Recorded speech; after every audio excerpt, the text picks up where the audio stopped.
समांतर प्लेट संधारित्र की धारिता के लिए सूत्र का निरूपण कीजिए। इसकी धारिता को किस प्रकार बढ़ाया जा सकता है अथवा एक समांतर प्लेट संधारित्र की धारिता का सूत्र स्थापित कीजिए। अनुप्रस्थ यानी निरक्षीय स्थिति में किसी बिंदु पर वैद्युत विभव शून्य होता है। तो हेलो दोस्तों, आप लोगों का फिर से एक बार स्वागत है आपकी एक नई वीडियो में। तो जैसा कि दोस्तों आप लोग यहाँ पर देखने वाले हैं क्लास 12th फिजिक्स चैप्टर 2 बहुत ही ज़्यादा इंपॉर्टेंट क्वेश्चन आंसर। तो यहाँ पर देखिए दोस्तों, हम लोग देखते हैं क्वेश्चन नंबर आपका 1 दिया है। देखिए क्या है इसमें कि वैद्युत द्विध्रुव को अक्षीय रेखा पर वैद्युत विभव का सूत्र लिखिए। तो इस पर क्या करना है दोस्तों, आपको अक्षीय स्थिति में, इसमें दोस्तों दो आपकी स्थिति होती है, अक्षीय और निरक्षीय। तो अक्षीय स्थिति में क्या है, वैद्युत विभव का सूत्र क्या हो जाएगा, B बराबर 1/4 पाई एप्सिलॉन नॉट, तथा निरक्षीय स्थिति में क्या है, B बराबर 0 हो जाएगा। ये आपके सूत्र हो गए। आगे देखिए आपका क्वेश्चन 2 दिया है। इसमें क्या है कि समविभव पृष्ठ से क्या तात्पर्य है। इसमें आपको बताना है समविभव से क्या तात्पर्य है। तो इसमें दोस्तों आप लोग देखेंगे, इसका उत्तर हो जाएगा समविभव पृष्ठ किसी बिंदु आवेश के चारों ओर खींचा गया वह काल्पनिक पृष्ठ जिसके प्रत्येक बिंदु पर विभव का मान समान हो, यानी समविभव पृष्ठ कहलाता है। जहाँ पर दोस्तों क्या है, विभव का मान क्या है, समान हो, वो आपका समविभव पृष्ठ कहलाता है। और ये दोस्तों आपके क्वेश्चन इस प्रकार से हैं कि बहुत ज़्यादा इंपॉर्टेंट हैं और बार बार क्वेश्चन में रिपीट भी हुए हैं। देखिए आपका क्वेश्चन 3 क्या है आगे, वो भी देखते हैं। क्वेश्चन आपका 3 में पूछा गया है कि किसी चालक के समविभव पृष्ठ के किसी बिंदु पर वैद्युत क्षेत्र रेखाएं पृष्ठ के लंबवत क्यों होती हैं, ये आपको बताना है। तो इसका दोस्तों उत्तर क्या हो जाएगा, यदि वैद्युत क्षेत्र समविभव पृष्ठ के लंबवत नहीं है तो वैद्युत क्षेत्र का समविभव पृष्ठ अनुदिश कोई शून्यतर यानी नॉन जीरो घटक होगा। अतः किसी परीक्षण आवेश का समविभव पृष्ठ पर इस घटक के विरुद्ध गति कराने के कुछ कार्य करना होगा, जबकि समविभव पृष्ठ पर आवेश को बिंदु से दूसरे बिंदु तक ले जाने में किया गया कार्य शून्य होता है। अतः वैद्युत क्षेत्र एवं वैद्युत बल रेखाएं समविभव सतह के लंबवत होती हैं। तो इस प्रकार से आपको इसका उत्तर देना है। देखिए क्वेश्चन आपका 4 क्या है, क्वेश्चन आपका 4 में क्या है, वैद्युत विभव तथा वैद्युत विभवांतर से क्या तात्पर्य है। इसके मात्रक लिखिए, अथवा इस प्रकार से ही पूछ सकते हैं, वैद्युत विभव की परिभाषा तथा बीमा लिखिए। ये सबसे पहले आपने क्वेश्चन देखा, आपको इस प्रकार से पूछा जा सकता है या फिर इस प्रकार से। तो इसका उत्तर दोस्तों आप लोगों को कैसे देना है, आप लोग यहाँ देखेंगे वैद्युत विभव यानी वैद्युत क्षेत्र में किसी परीक्षण घन आवेश, यहाँ पर क्या है, परीक्षण आवेश है, इस पर ये पॉजिटिव Q0 है, को अनंत से किसी बिंदु तक लाने में किए गए कार्य W तथा परीक्षण आवेश के अनुपात को उस बिंदु पर वैद्युत विभव कहते हैं। ये क्या है, अदिश राशि है। कैसी राशि है दोस्तों, अदिश राशि है। माना परीक्षण आवेश Q0 को अनंत से वैद्युत क्षेत्र से किसी बिंदु तक लाने में किया गया कार्य W है, तो उस बिंदु पर वैद्युत विभव क्या हो जाएगा, B बराबर W/Q0। इस प्रकार से क्या है दोस्तों, ये आपका हो जाएगा B बराबर W/Q0। ये दोस्तों इस प्रकार से देख रहे होंगे आप। और इसका मात्रक क्या है दोस्तों, जूल प्रति कूलम अथवा वोल्ट है, जूल प्रति कूलम अथवा वोल्ट। इसकी बीमा क्या है, mL2T-3A-1 है। वैद्युत विभवांतर क्या है, वैद्युत क्षेत्र में किसी परीक्षण धन आवेश को एक बिंदु से दूसरे बिंदु तक लाने में किया गया कार्य W तथा परीक्षण आवेश के अनुपात को उन बिंदुओं के बीच वैद्युत विभवांतर कहते हैं। यह अदिश राशि है। कैसी राशि है दोस्तों, अदिश राशि है। और इसमें दोस्तों इस प्रकार से इसे बताया है, माना किसी धन परीक्षण आवेश Q0 को वैद्युत क्षेत्र के किसी बिंदु B से बिंदु A तक ले जाने के क्षेत्र के विरुद्ध W कार्य करना पड़ता है, अथवा बिंदु A तथा B के वैद्युत विभव क्रमशः क्या है, BA तथा BV है। तो क्या है, वैद्युत विभवांतर क्या हो जाएगा, BV - BA बराबर W/Q0। इसका मात्रक क्या हो जाएगा, जूल प्रति कूलम अथवा वोल्ट हो जाएगा। तो मात्रक दोनों के दोस्तों क्या है, सेम हो जाएंगे। यहाँ पर दोस्तों क्या है, आप लोगों ने देखा यहाँ पर BB माइनस BA1 है। और वहाँ पर क्या था दोस्तों, सीधे P बराबर W/Q0 था। तो इस प्रकार से आपको याद करना है। क्वेश्चन आपका 5 दिया है, संधारित्र की धारिता से क्या अभिप्राय है, इसका मात्रक लिखिए। अब ये दोस्तों आप पढ़ रहे हैं संधारित्र, बहुत ज़्यादा इम्पोर्टेंट है ये भी, क्योंकि दोस्तों ये बार बार क्वेश्चन आपके रिपीट हुए हैं एग्ज़ाम में। तो आप लोग इसका उत्तर देखिए किस प्रकार से लिखेंगे। उत्तर हो जाएगा संधारित्र की धारिता। किसी संधारित्र की धारिता उसकी वैद्युत आवेश को संग्रहित करने की क्षमता का माप, इसे C से प्रदर्शित करते हैं। यदि किसी संधारित्र को Q आवेश देने पर उसके प्लेटों के बीच विभवांतर B उत्पन्न होता है, तो संधारित्र की धारिता क्या हो जाएगी, C बराबर Q/B होती है। तो इस प्रकार से आप लोग क्या है, इसकी धारिता को जानेंगे। और इसका मात्रक दोस्तों क्या है, यहाँ पर आप देखेंगे इसका मात्रक कूलाम प्रति वोल्ट अथवा फैराडे है। फैराड एक बड़ा मात्रक है, इसलिए व्यवहार में माइक्रोफैराड इसको क्या करते हैं, μF और पिकोफैराड PF जैसे छोटे मात्रकों का उपयोग किया जाता है। क्वेश्चन आप यहाँ देखिए 6 दिया है, सिद्ध कीजिए कि किसी वैद्युत द्विध्रुव की अनुप्रस्थ यानी निरक्षीय स्थिति में किसी बिंदु पर वैद्युत विभव शून्य होता है। ये आपको सिद्ध करना है। और इस क्वेश्चन को दोस्तों आपको 100% करना है, क्योंकि अक्षीय और निरक्षीय स्थिति में ये आपको लॉन्ग क्वेश्चन में पूछा जा सकता है। देखिए इसको आप लोग कैसे करेंगे, यहाँ पर हम लोग देखते हैं। वैद्युत द्विध्रुव की निरक्षीय रेखा पर स्थित किसी बिंदु पर वैद्युत विभव माना AB वैद्युत द्विध्रुव के परावैद्युतांक के माध्यम से स्थित है, जिसके A सिरे पर प्लस Q आवेश A तथा V सिरे पर माइनस Q आवेश एक दूसरे से 2L दूरी पर स्थित है, चित्र में बताया है। तो दोस्तों यहाँ पर आप लोग क्या है, चित्र देखिए और चित्र की सहायता से आप इजीली समझ जाएंगे। P से B की दूरी क्या है, ये है √R² प्लस L²। और यहाँ पर ये देखिए इसकी दूरी यहाँ से ये है, और यहाँ पर B पर आवेश आपका माइनस Q है, A पर आपका प्लस Q आवेश है। तो इस प्रकार से आपको बताया है, आप लोग उसका स्क्रीनशॉट लेके इजीली पढ़ सकते हैं। और यहाँ पर देखिए क्या है आपका, अतः आवेश Q के कारण बिंदु P पर वैद्युत विभव क्या हो जाएगा, B1 आपका क्या हो जाएगा, Q/4πε0K। कांस्टेंट आपका क्या आ जाएगा, R² प्लस L², इसकी पावर 1/2 वोल्ट। और आवेश Q के कारण बिंदु P पर वैद्युत विभव क्या हो जाएगा, B2 आपका यहाँ से आ जाएगा। तो ये दोस्तों आपका आ जाएगा माइनस में, ये आपका प्लस में और ये वाला माइनस में, क्योंकि माइनस Q के कारण माइनस में आ जाएगा।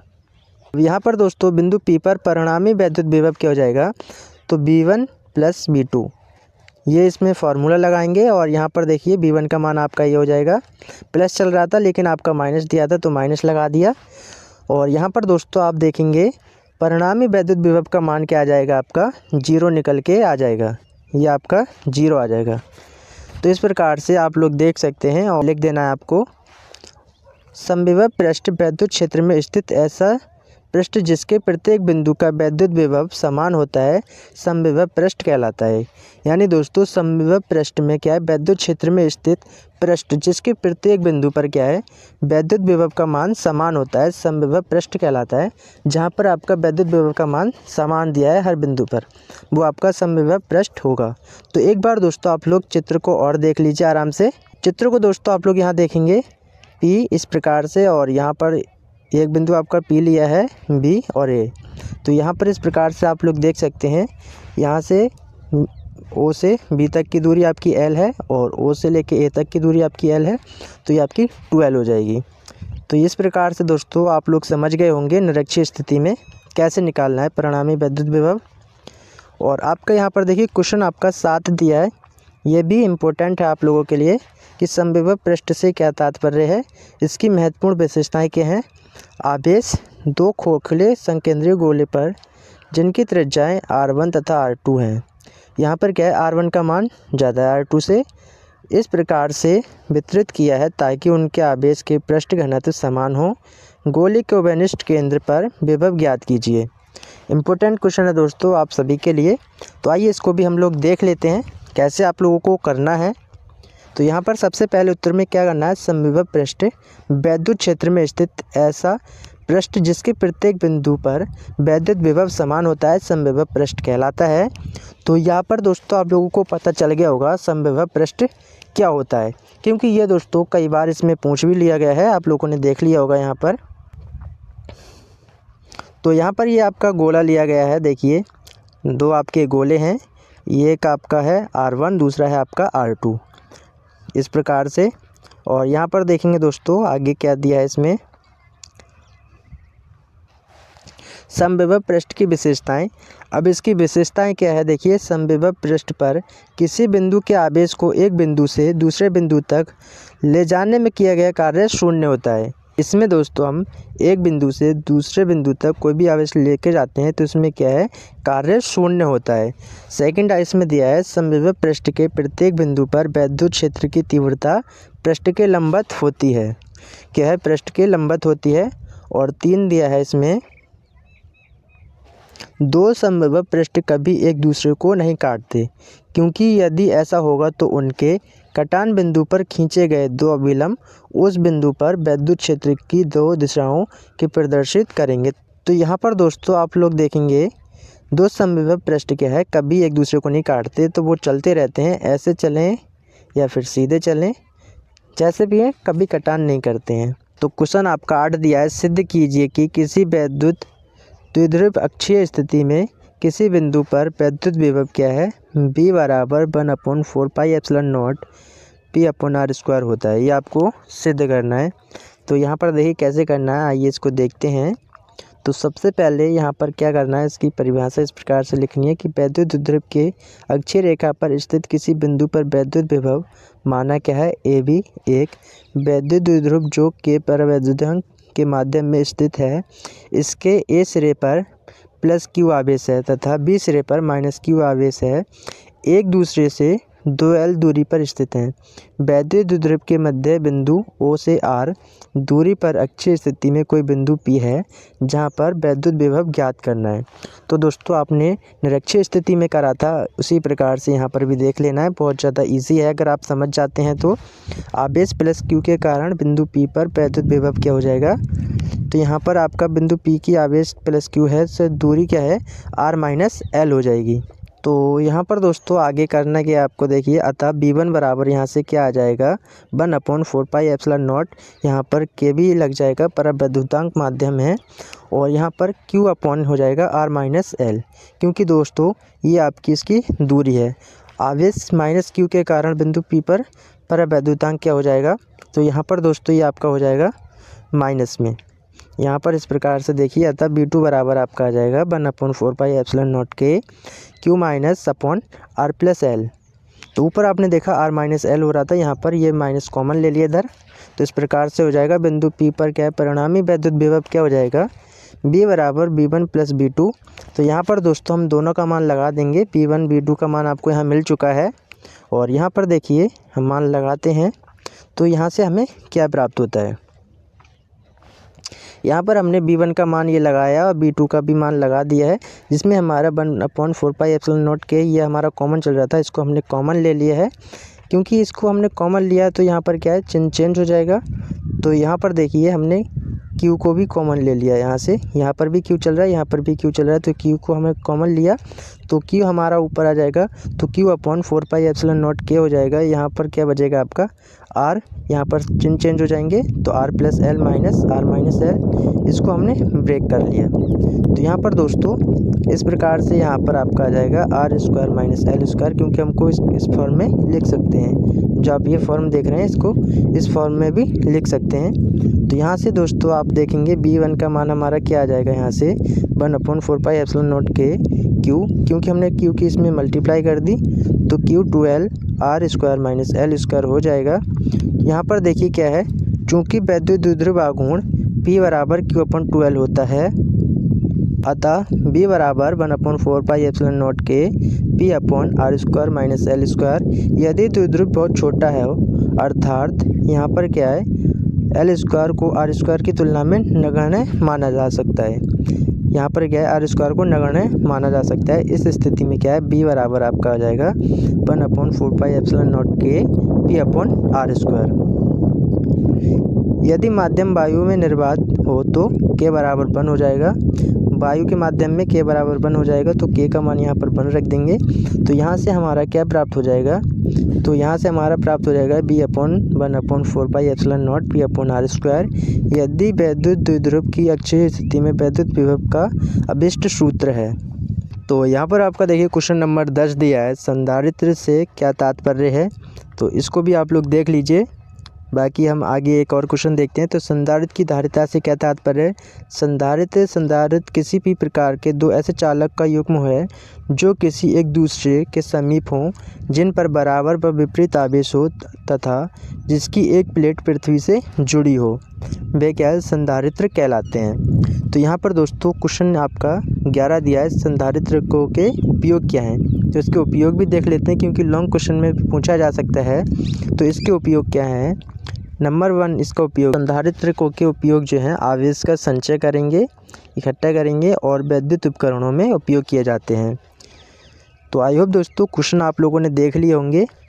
बाकी दोस्तों आप लोग यहाँ क्वेश्चन नंबर 9 देखेंगे। समांतर प्लेट संधारित्र की धारिता के लिए सूत्र का निरूपण कीजिए। इसकी धारिता को किस प्रकार बढ़ाया जा सकता है अथवा एक समांतर प्लेट संधारित्र की धारिता का सूत्र स्थापित कीजिए। तो इस क्वेश्चन का दोस्तों अगर आप आंसर चाहते हैं तो एक बार मुझे कमेंट में ज़रूर बता देना। बाकी आपको वीडियो बहुत ज़्यादा पसंद आई होगी तो वीडियो को लाइक करके चैनल को सब्सक्राइब जरूर कर लेना, जिससे ऐसी नई नई वीडियो का नोटिफिकेशन आपको मिलता रहे। तो मिलते हैं आपसे एक ऐसी नई वीडियो के साथ, तब तक के लिए जय हिंद।